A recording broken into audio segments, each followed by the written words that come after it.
ایک جنگل میں ایک کبوتر، کوا اور چڑیا رہتے تھے۔ وہ ہمیشہ اکٹھے رہتے، لیکن جیسے ہی سردیاں شروع ہوئیں، سب اپنے اپنے گھروں میں بند ہو گئے۔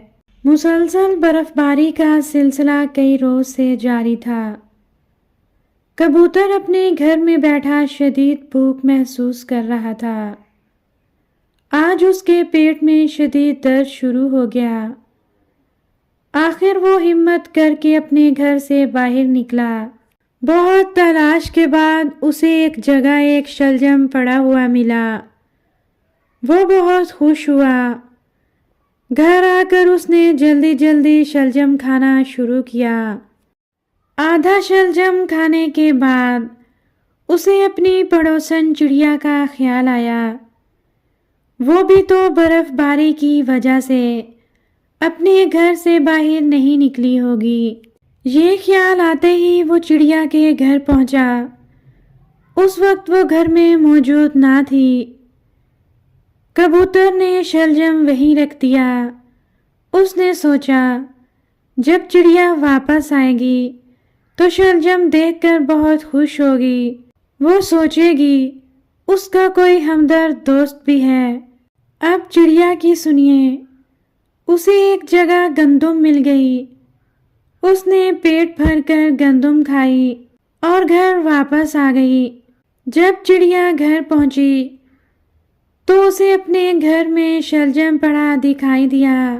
اس نے سوچا میں نے تو پیٹ بھر کر کھا لیا، اب اس کا کیا کروں؟ اچانک اسے خیال آیا میرا پڑوسی کوا بھوک سے نڈھال نہ ہو سکتا ہے برف باری کی وجہ سے وہ بھی گھر سے باہر نہ نکلا ہو۔ یہ سوچ کر وہ کوے کے گھر پہنچی، لیکن وہ گھر میں موجود نہیں تھا۔ چڑیا نے شلجم وہیں رکھا اور واپس اپنے گھر آ گئی۔ کوا خوراک کی تلاش کے لیے گھر سے نکلا تھا۔ کافی دیر کی کوشش کے بعد وہ خوراک تلاش کرنے میں کامیاب ہو گیا۔ جیسے ہی وہ گھر پہنچا، اس نے دیکھا کوئی ہمدرد اس کے لیے شلجم چھوڑ گیا ہے۔ کوے کو فوراً بھوکے کبوتر کا خیال آیا۔ وہ کبوتر کے گھر گیا۔ اس نے دیکھا کبوتر بھوکا سویا ہوا ہے۔